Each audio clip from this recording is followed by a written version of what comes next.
All right, I'm going to tell you everything you need to know about COVID variant XBB.1.16, and then there's also .16.1. So in the early days of talking to you guys about COVID, I would do constant variant updates because the variant changes were very meaningful for breakthrough and early immunity. And I've stopped doing the variant chase, not because it's not important, but because there are so many out there. This is one of about 600 the WHO is tracking that are subvariants of Omicron.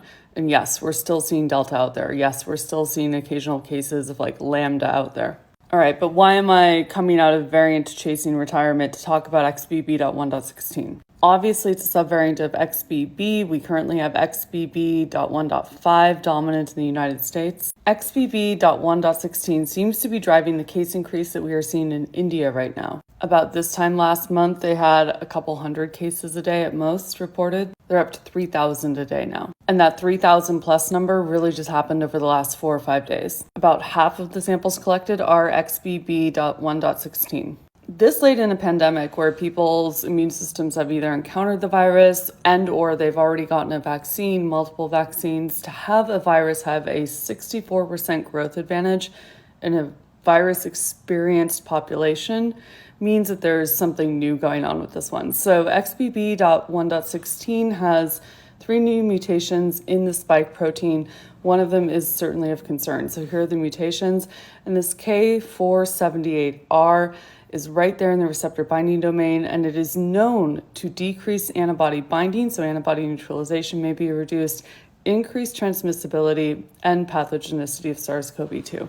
And for completeness, XBB.1.16.1 has an additional mutation, and there it is, the full list.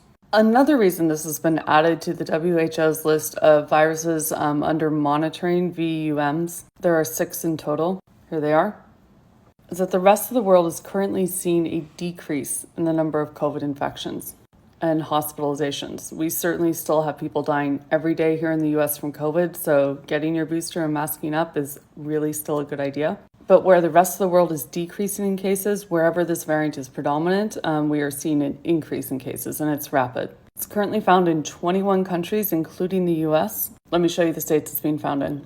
All right, here are the states where XBB.1.16 has been documented and where XBB.1.16.1 has been found. And here are the associated dates of sequencing. And here is a global sequence count for the XBB.1.16 and 16.1.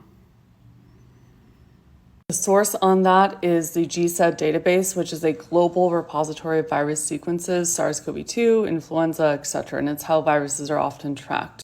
Notably, we are not sequencing as many samples as we used to. We used to sequence about 1% of SARS-CoV-2 cases. I think it's about 0.5% or less right now.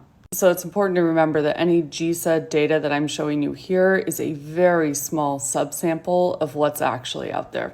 Now let's talk about disease severity. So hospitalization and death with SARS-CoV-2 is a lagging indicator. After a wave starts, then hospitalization and death start to show up later, in that order. Currently in India, they are not seeing a large uptick in hospitalizations or deaths, but again, these are lagging indicators, and it really only went above 3,000 cases a day reported just recently, just in the last 4 or 5 days. So it's still a bit of a wait and see.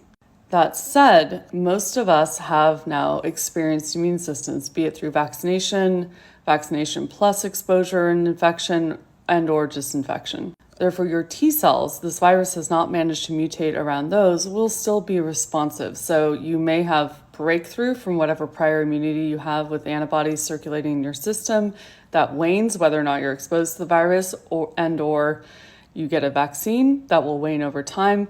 So you may have breakthrough infection, but you're less likely to have severe disease, with a caveat. Unlike many other viruses, not all viruses, some other viruses do this too, SARS-CoV-2 does cause immune system dysfunction and dysregulation. So if you've had even a mild case of SARS-CoV-2, your T cells may not be operating quite the same, and that does not mean you are going to have a mild version of the virus the next time around, because your immune system just is not working properly. All right, you guys, that is my lowdown on XBB.1.16 and XBB.1.16.1. Let me know in the comments if you have any questions.